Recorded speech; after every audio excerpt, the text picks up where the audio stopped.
Right, time for a new area, one that I somehow doubt will throw 5 to 6 Metroids at us in one go, or that will be done within about 20 to 40 minutes time. Huh. Really wasn't expecting to be able to counter that guy considering how close that chase was. It honestly made the counter feel just a little more awesome there. Not sure how long I'll remember it, but at least that kill was far more memorable than most of the other recurring enemies we've been ripping through since the start of the game.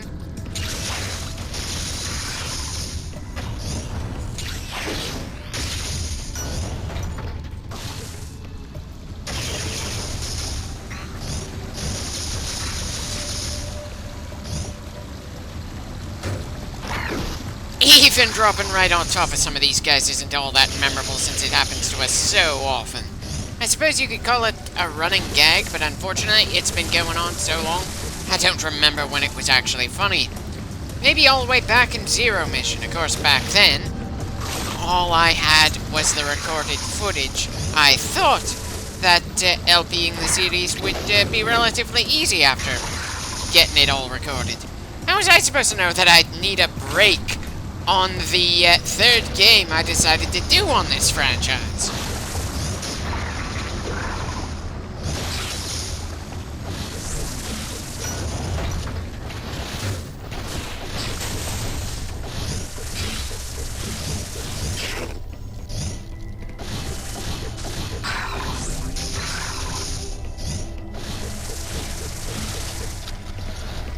We'll see if that bit of acid goes down like the rest once we flush it.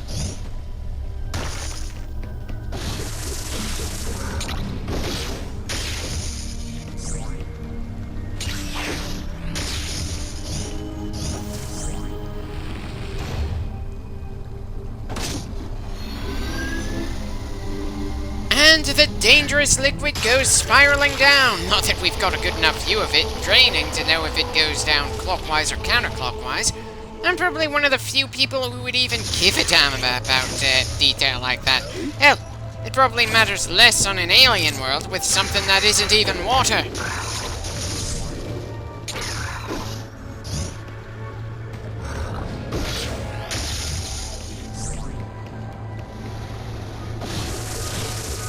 And yet more evidence that we need the baby Metroid to get 100% of everything on this planet. Again, the extended stuff in Zero Mission came as a surprise.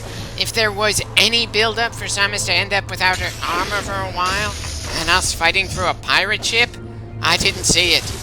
But they've made it pretty obvious in this game that we're not going to be done with the Metroid Queen here. Now, I'm not against them adding things to the event on this planet. I loved the bit where we were chased by that massive robot, even if part of me feels we should have destroyed said robot by now, and had some more non-Metroid bosses as we head deeper into the planet. But hinting at the end makes it easier to wish the end would just finally arrive, not make the road to that end more interesting. Again, as much as I love how they made each Metroid fight feel as unique and interesting as possible, as opposed to the almost obligatory way the fights played out in the original and AM2R, even that gets old after a while.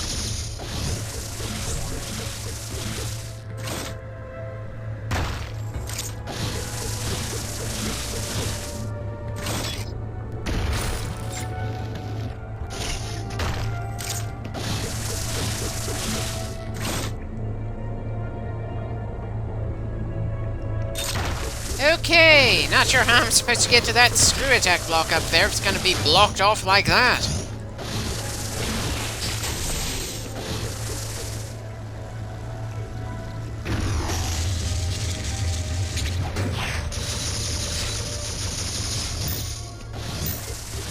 So many mazes within an already massive maze, and yet with all the minor additions to make the game last longer and the Metroid fights feel more thrilling, I can't help feeling there just wasn't enough overall that was added to go along with the increased difficulty in navigating around the damn place. Hell, I'm not even sure why I have this feeling. Just that it's been itching at me since I took that break back in part 13.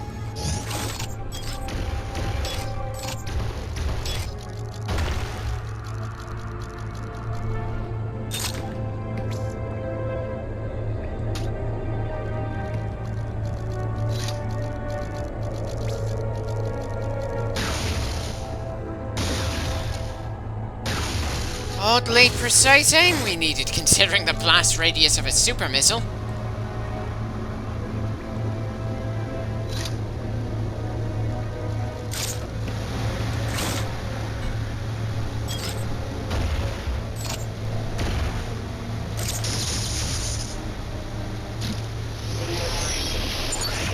Right, should have guessed based on the airflow that we had to look at those blocks.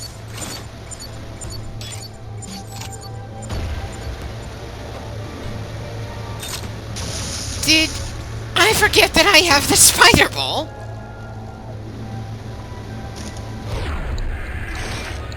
Seriously, I shouldn't be trying so many things other than the one that we could have easily pulled off even very early in the game. This is just embarrassing.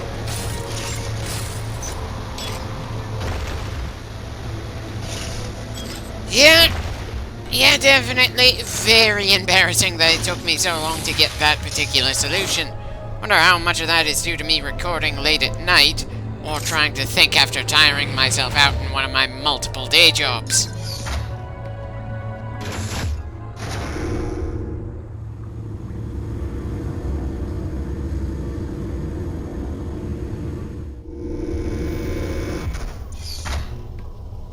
Somehow feels like we've gone through more major areas than 6 that we're seeing here on the minimap.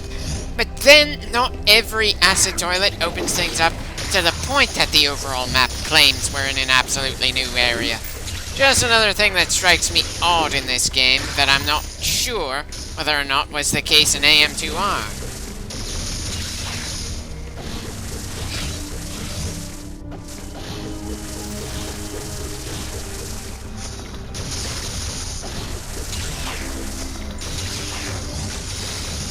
Well, this is certainly a highly populated hallway, and considering the amount of acid around here, I was expecting to have run into the next toilet by now.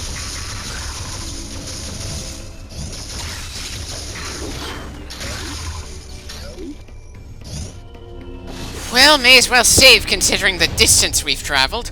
Kind of wish we at least knew how many Metroids we have to kill before the next toilet drains the next bit of acid, but we should probably figure that out soon.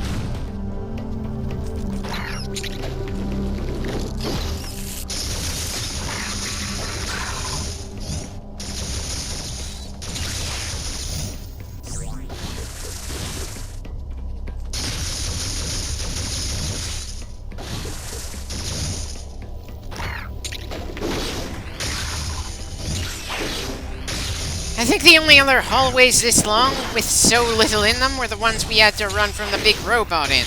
But it doesn't look like there's enough barriers around here to be a setup for another big chase scene, so... what the hell are they doing here?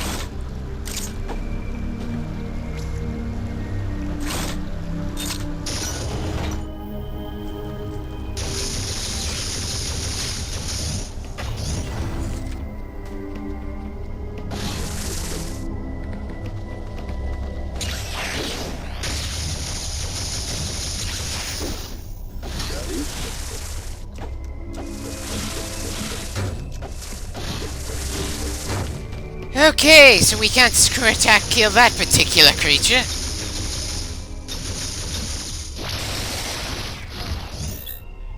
Quite a bit of firepower needed for something that small, but again, I just have this tendency to kill every enemy we come across, even when it doesn't do anything to really make things easier for us later on.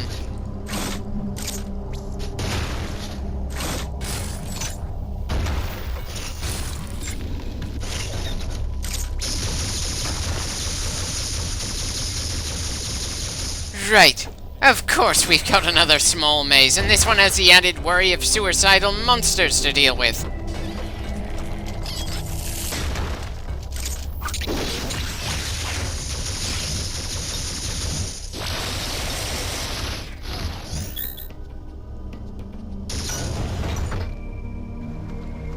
Good God, just how much further do we have to go before we're told how many Metroids we need to find so we can start trying to find them?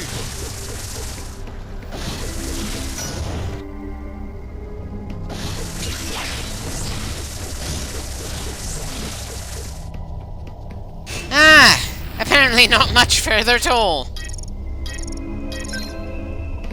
And we only need to find one before the acid is gone. One that's very likely to be the T-Rex variety. Still, definitely too much to hope that we really would get to kill everything other than the Metroid Queen in this one area.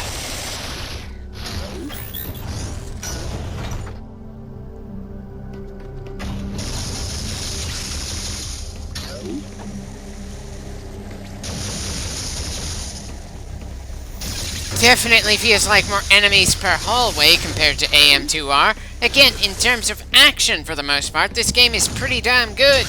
But in every other category, from navigation to atmosphere, as we go from area to area, I generally prefer what we saw in AM2R. Again, I'm not saying this game is bad, not by any stretch.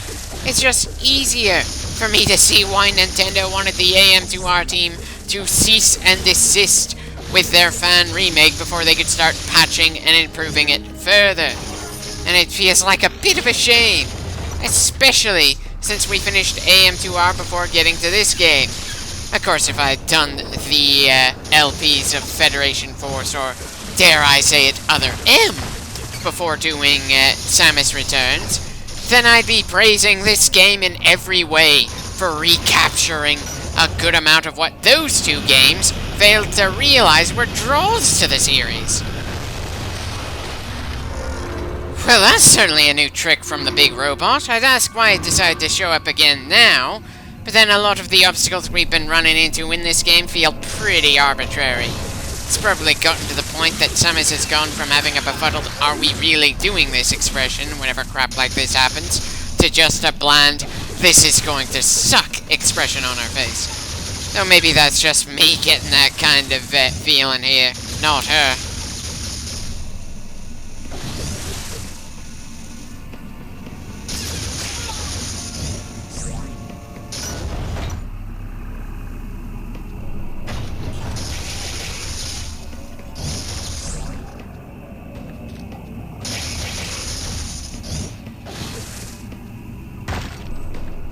Huh. Considering we saw a Metroid shell, I would have expected us to have heard the Metroid sensor pinging by now. Ah, there's the ping!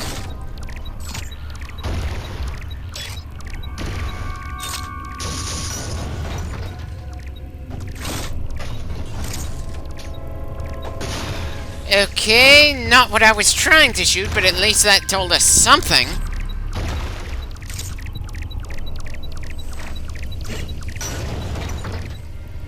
We may not be at perfect health, but I still like our chances here. Wait, so not the T-Rex yet? Pretty disappointing, really. I was kinda hoping to find the one that had a lot of bones on the walls and floor as environmental hazards as we fought him. Maybe we haven't reached him yet, or maybe this game just doesn't have him. Just how many times am I gonna drop a xenomorph right on top of our head?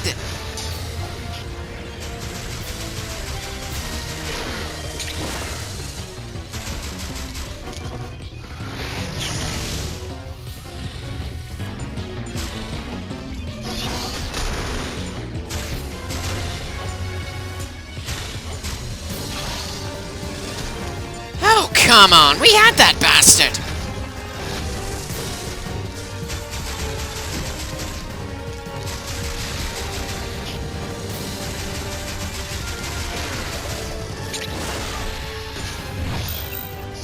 Okay, of the counters I've seen in the game so far, I think the one for the Xenomorph is to be among my favorites.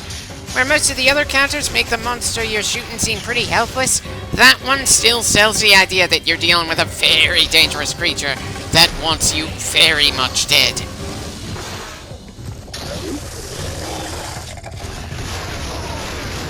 Always annoying when it lands in a way that we have to jump to the other side to shoot it.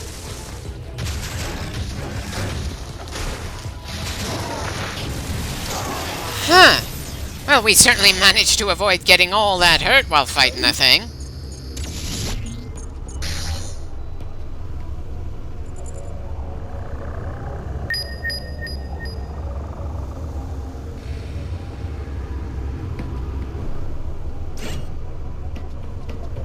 while we could just go back the way we came from to go directly to the acid toilet and move on, there's no harm in seeing if there's anything else worth grabbing around here that was, well, within reach for us.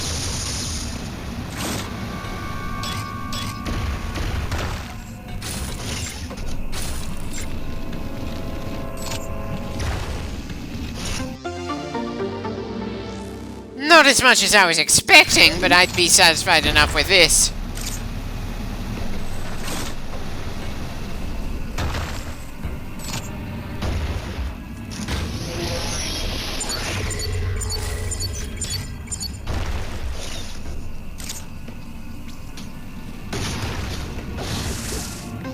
Okay, definitely more satisfied with this. And it looks like we've got a lot more area to explore to the right, though it looks like there's acid that's a good deal higher than the rest.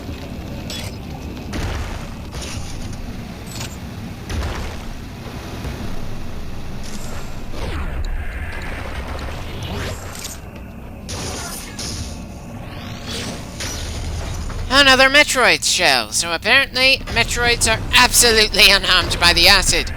Feels a little ridiculous to me, but then so do a lot of the other things around here.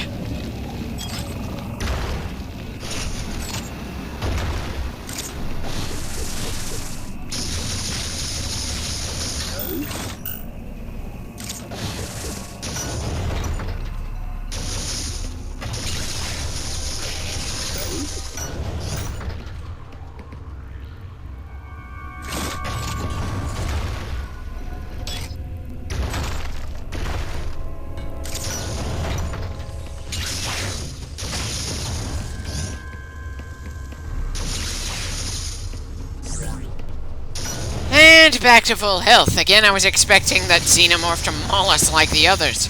But it seems in this clip, at least, the single most dangerous thing to us seems to be me. Or at least it feels that way based on the sheer amount of damage we've taken due to sheer stupidity.